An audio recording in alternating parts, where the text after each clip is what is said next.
Jadi di sumur tersebut ini 24 jam, barang mau datang malam juga boleh. Iya, malam untuk mandi atau untuk ada satu lokasi di itu Sumur Kejayaan itu untuk laki-laki.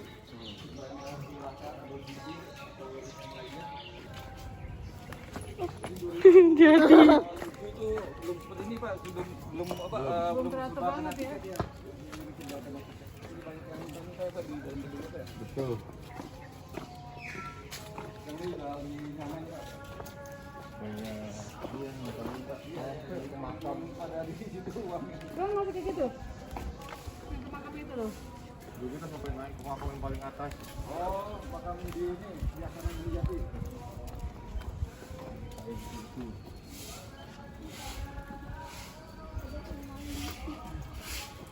Itu dua pintu Pak, dulu di dua pintu. Kodoknya mau mandi ya? Kodoknya mandi. Mana kodok? Oh itu. Ada kodok. Waduh.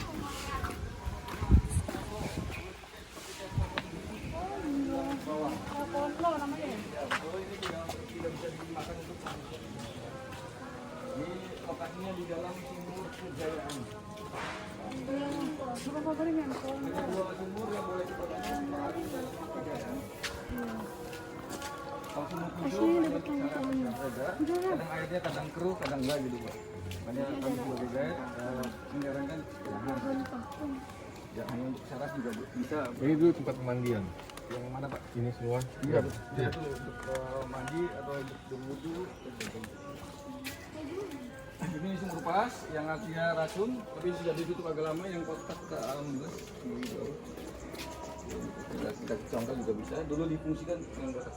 Oh itu. Contoh juga. Dulu difungsikan untuk mengetes kejujuran seseorang. Gitu. Ini tempat pemberian kopi malah tidak terawat. Dan di atasnya ada sumur tujuh yang tadi disebutkan, ini tidak boleh diminum, bermau cuci muka atau mau mandi juga boleh, atau mau bawa air juga boleh, tapi tidak boleh diminum. Yang boleh diminum kita ke sana. Ayo, ke sana. Itu laki-laki dan perempuan. Oh, ini. Ini sumur, maaf ini Paseban Fatmawati, tempat musyawarah atau tempat berkumpul di sini. Kemudian untuk membahas tentang penyelenggaraan Islam. Kemudian pemilihan lagi ada Sumur Kejayaan. Jadi lokasinya khusus untuk laki-laki aja. Oh itu udah masuk. Iya, kita dulu. Ini yang minum ya? Ini untuk laki-laki dan perempuan. Nah, ini miring nih. Ya ini sudah amblas ke bawah. Oh iya. Ini modelnya seperti kayak di taman air Gua Sunyaragi. Di sini disebut Taman Sari atau Taman Kanyapuri. Pengertian di Cirebon dan di Jawa itu beda. Kalau di Jawa sebagai tempat pemilihan industri, kalau di sini sebagai taman air. Kemudian dan airnya juga tetap stabil walaupun musim kemarau, musim hujan tetap stabil dan boleh diminum dan boleh dibawa. Pada mau buka, mau mandi.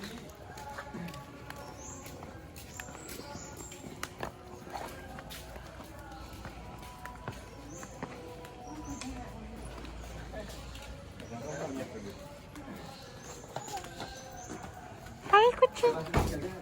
Halo. Sumur Agung. Wow. Uduk. Misalnya kita ada rasa manis, berarti kita kelelahan. Merasakan pahit, berarti di dalam tubuh kita ada suatu penyakit. Mau tinggal sini? Boleh nanti. Nah, kalau ini kan yang batang ini air dari sini ya, biasanya untuk pengunjung yang mau bawa ke oleh buat di dalam cuma nggak boleh dimakan. Dan mandinya juga larangannya tidak boleh kencing, pakai sabun, anduk, sampo dan sebagainya. Tidak Uduk boleh. aja uduk. Uduk boleh kan? Boleh untuk berwudu boleh. Cepat. Mau minum kamar? Enggak mau minum. Ayo uduk. Coba dulu. Boleh diminum nggak bau nggak? Tawar apa manis bu? Ya kalau tawar berarti kita sehat gitu. Iya biasa aja. Iya, sehat berarti. Pahit ya? Nah, biasa tawar. Sehat. Kalian pada mau berwudu. Pengen. Coba awalnya. Taruh aja di atas. Taruh di atas aja. Oh iya iya. Mohon maaf ini. Minum ya. Minum aja langsung. Ayo lah. Pakai mulutnya Ada rasa. Boleh deh, boleh. Ada rasa. Ya jelas sehat. Mending langsung minum aja. Langsung minum aja ya. Dari sini. Biasa biasa. Nah. Ayo dulu ya.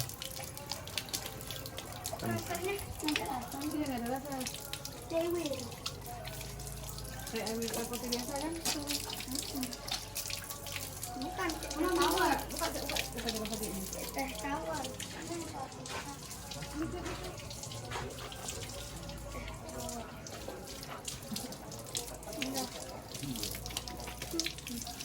Ih, kamu. Hello. Woo.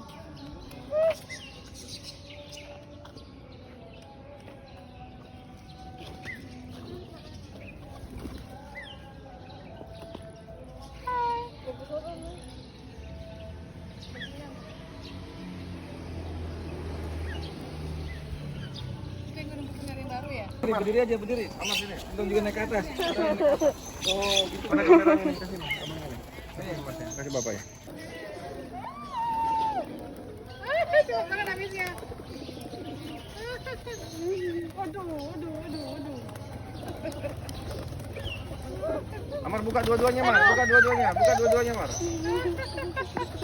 Ini enggak dong. Satu lagi. Ini. Satu lagi tangannya. Buka tangan satu lagi. Udah. Ayo. Jangan habis. Ayo habis. Sakit. Ayo ngapain ditambah? Jangan amat sakit teman. Putihnya. Saya kau nih. Putih ya? Lagi. Lagi enggak? Habis nih. Habis. Ambil lagi. Terakhir. Tuh. 10.000. Anmar sini. Anmar, ini mau difoto. Oh, jangan jauh banget. Sini. Mar, mau difoto. Hop. Ayo ini. Nah, tutup. Hampir kau lagi. Ya. Ya. Ya buka. Ayang sini ya, kayak sini. Iya. Kayak sini. Ada habis. Nih dikit ya. Tuh, minta penyamar dikit. Kita penyamar dikit. Nah, ya, kita gini. Kau lagi. Tuh, sama ayang tuh. Udah kenyang ya? Habis. Gantian. Udah kenyang. Ya. Wih, cantiknya. Ya. Ini cantik yang putih. Mana tadi yang putih yang cantik tadi? Habis nih. Wah, aku mau lagi ya. Nah, tunggu. Nih. Pegang. Pegang ya. Tolong. Saya pinjam, Pak. Nah, ini bangunan istananya, bangunan keratonnya ini masih dipakai oleh Sultan hanya untuk upacara adat dan upacara penerimaan tamu perusahaan saja. Lantainya sudah masuk ke zaman Belanda. Ada beberapa ornamen campuran antara Belanda dan Cina. Karena istri Sunan Jati ada yang dari Cina yang bernama Putri Ongtit masuk Islam berganti nama dengan Nyimas Laras Mandi. Lampu-lampunya lampu usul dari Prancis, lampu kolom dari Belanda. Udah tekstur pewarna keraton mengikuti kebudayaan Cina. Tekstur pewarnanya warna merah, kuning, dan warna hijau. Kita kesini ini silsilanya, boleh mau difoto silsilanya. Ya di sini terdapat 3 buah silsilah. Yang samping kiri ini menceritakan tentang silsilah garis keturunan Ayah Sunjati asalnya dari Mesir atau dari Arab. Yang di tengah menceritakan tentang silsilah garis keturunan ibunya Sunan Gunung Jati dari Kerajaan Pajajaran atau dari raja-raja di tanah Sunda. Ya jadi Ayah Sunan Gunung Jati adalah seorang sultan Mesir atau sultan Arab yang bernama Sultan Syarif Abdullah menikah dengan putri Pajajaran dengan nama Nyimas Rara Santang. Menikahnya di Mesir atau di Arab dan mempunyai keturunan anak di sana, 2 orang anak laki-laki. Anak pertama adalah beliau Syekh Syarif Hidayatullah, nama gelarnya adalah Sunan Jati. Anak keduanya adalah Syarif Nurullah. Kemudian suatu saat beliau ikut bersama ibunya ke tanah Nusantara lagi. Jadi Sunan Gunung Jati ini adalah cucunya Prabu Siliwangi. Karena ibunya beliau yang bernama Nyimas Rara Santang merupakan putri atau anaknya Prabu Siliwangi. Kemudian beliau dinobatkan oleh Dewan Wali Songo sekitar tahun 1479 Masehi sebagai Sultan di negara Cirebon. Dan ini mohon maaf ini belum diganti, masih Sultan Sepuh yang ke-14. Sultan Arif Natalingrat. Ini sultannya belum diganti. Iya. Ya, Ibunya waktu itu ke Mesir ngapain? iya, disuruh sama gurunya untuk memperdalam ilmu Islam. Zaman sekarang sih naik haji lah, zaman sekarang gitu. Tapi ini belum diganti, harusnya Sultan Sepuh yang ke-15. Ya, ya. Kita foto dulu.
Beberapa generasi Sultan Sultan, tapi yang masih ada, yang masih ditemukan, bapaknya Sultan Maulana, yang sebelah sana lagi bapaknya Sultan Maulana.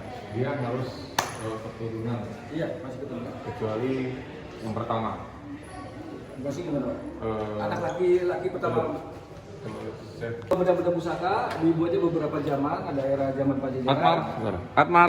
Ini di sini terdapat beberapa benda-benda pusaka, dibuatnya juga beberapa zaman, ada zaman era zaman Pajajaran, di belakang era zaman Cirebon Tengah dan Cirebon Awal, dan berbagai motif senjata, ada keris, ada badik, ada rencong dan sebagainya, atau pedang sabet dan ini, dan sucinya pada bulan 1 Syuro. Iya, yang ada di kerajaan 1 Syuro selama 10 hari penjamasannya. Ini motif pedang Portugis, motifnya dan sabet. Ada ini.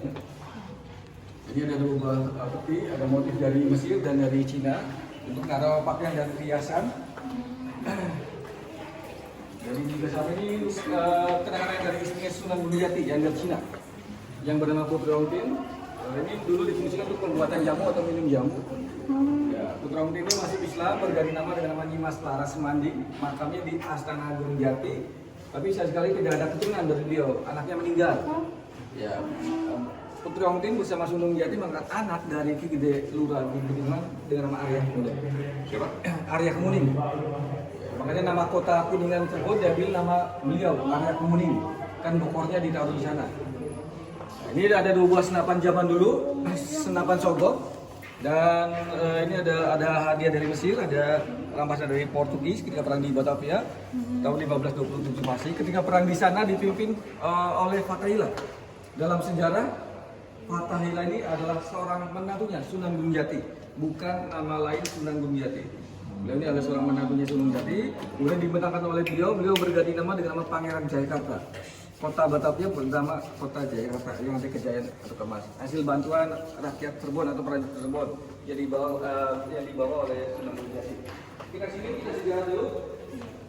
Baru kita foto-foto. Inilah kereta Kencana Sultan dari beberapa generasi ke generasi Sultan.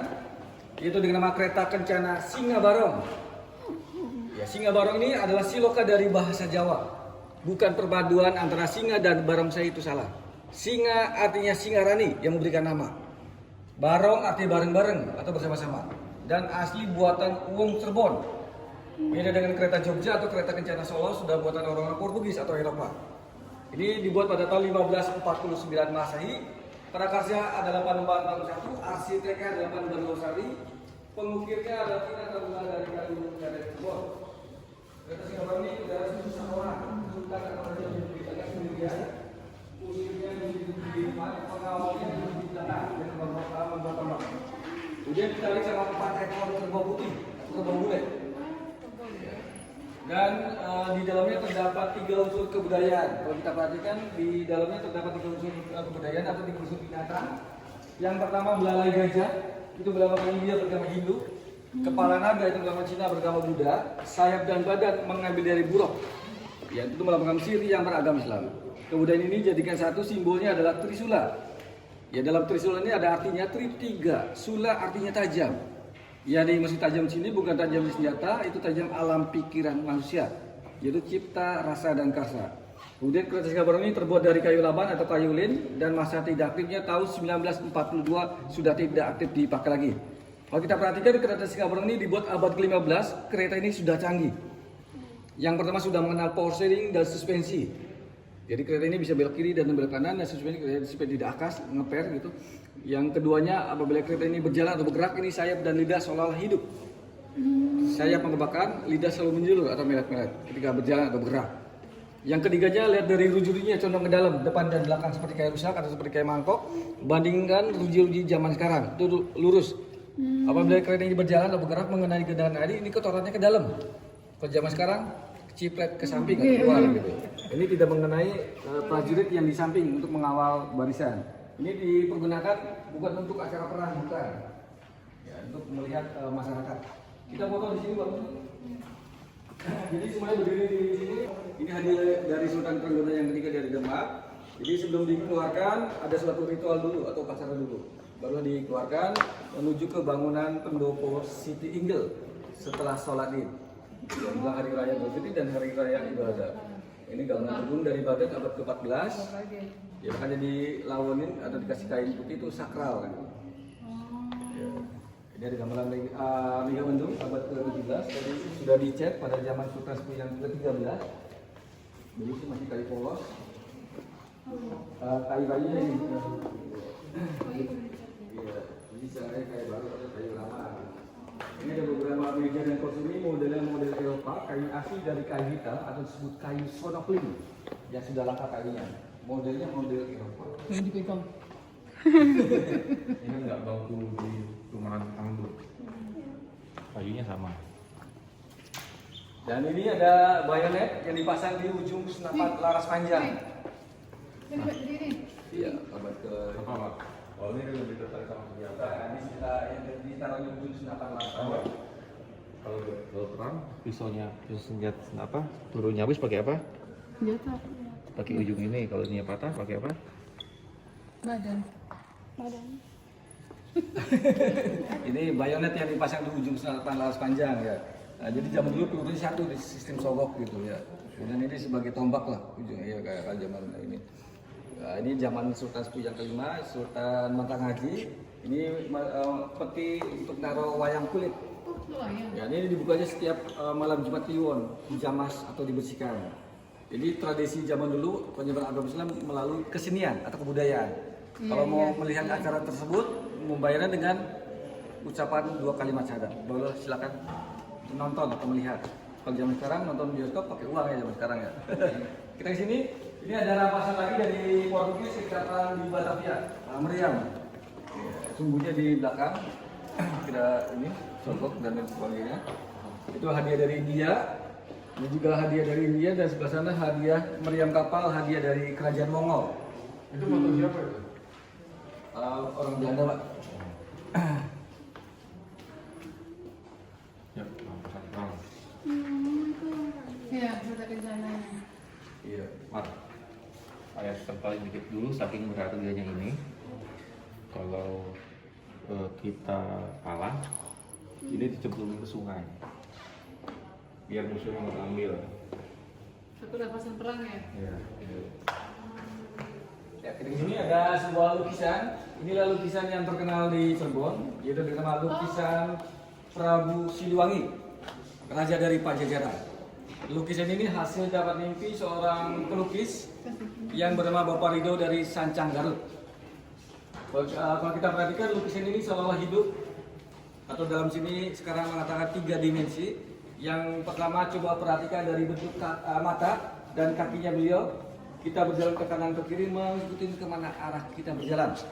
Yang kedua dari bentuk badan, dari depan rambut pendek, dari samping tinggi badannya. Kakinya yang ini atau jempol yang ini? Oh, dari samping tinggi ya? Tinggi badannya. Itu mau bodas atau Matias Siliwangi, atau nama aslinya adalah Kilodaya dan Ki Jagabaya, pengawal beliau.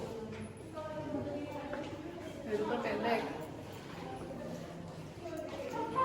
Samping tinggi nih. Itu matanya nih.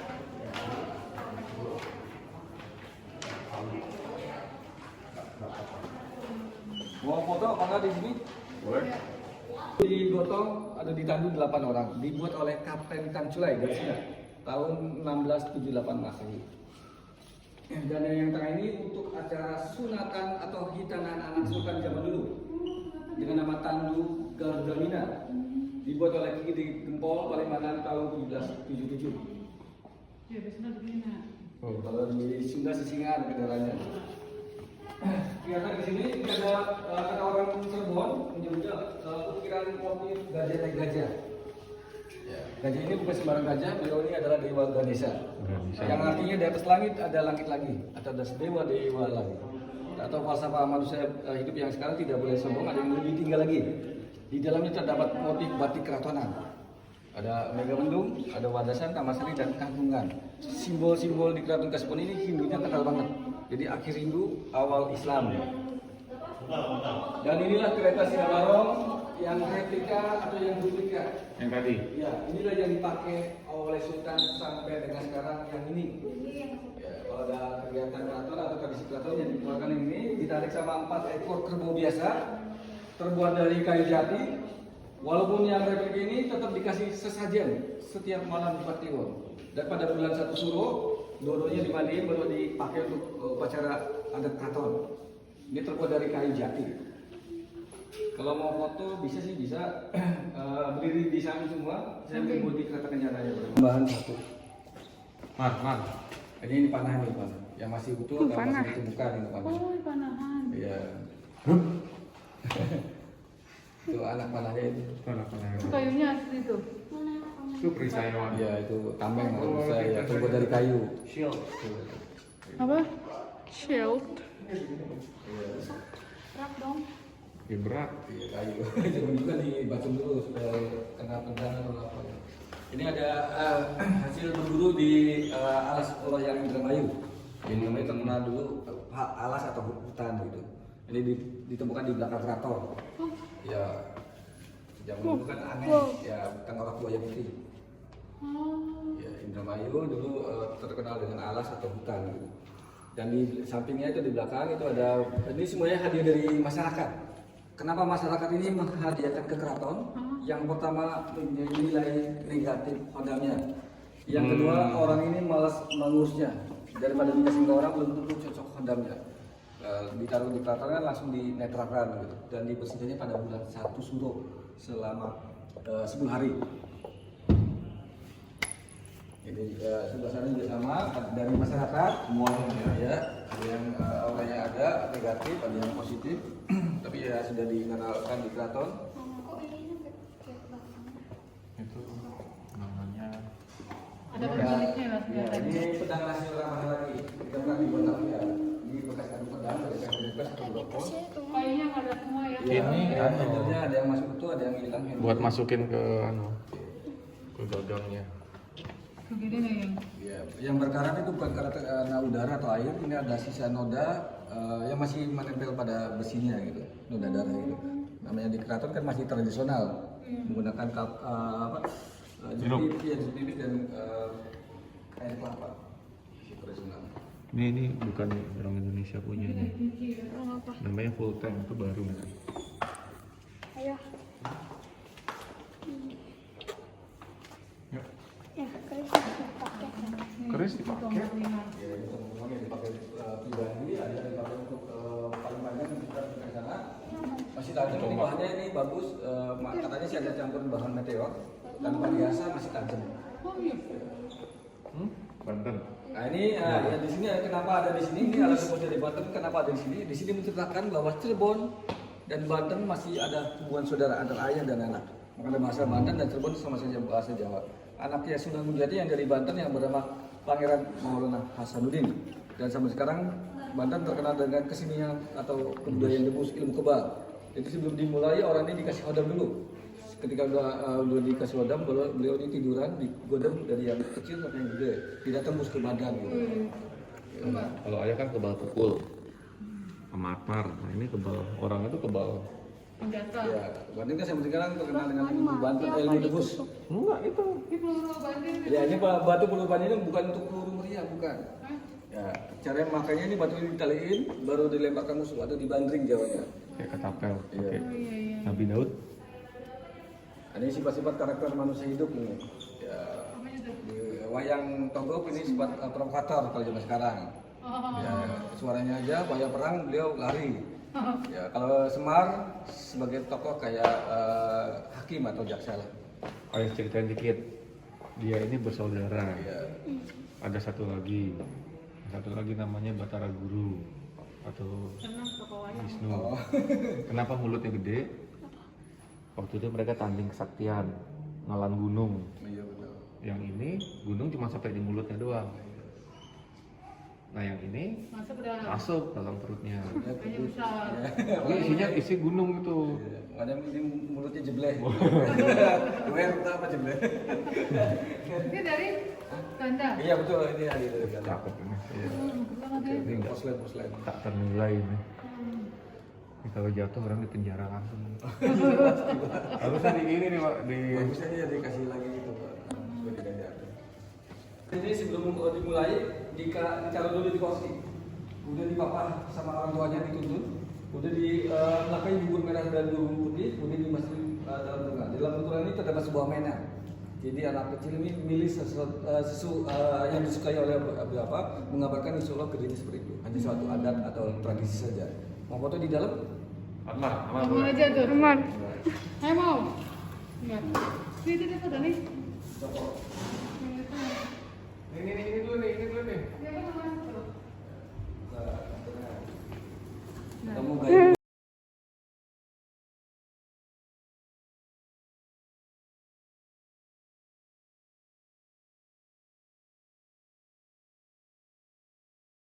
Karena ini sudah bendera sudah diganti zaman sekarang, tapi warnanya masih warna zaman dulu. Simbol zaman dulu dan zaman sekarang warna kuning beda pengertian. Ya, zaman dulu sebagai simbol kejayaan, zaman sekarang sebagai simbol kematian. Warna kuning, ya, bukan Golkar bukan. Jadi ada tulisan-tulisan Hanacaraka nih. Ada tulisan-tulisan Hanacaraka kalau di Jawa disebut Hanacaraka. Tapi ini dibuat pada zaman Kesultanan atau abad ke-16.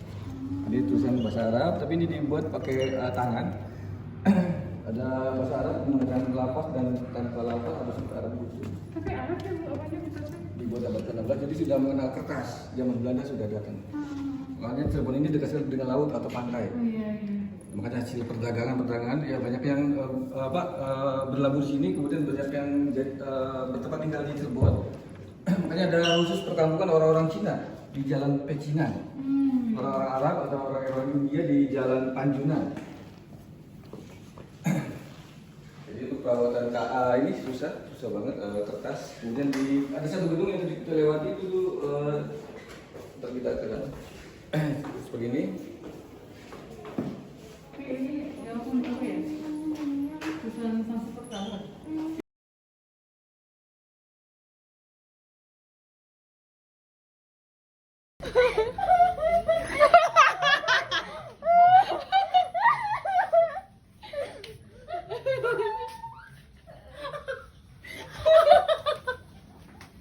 Bahan itu gede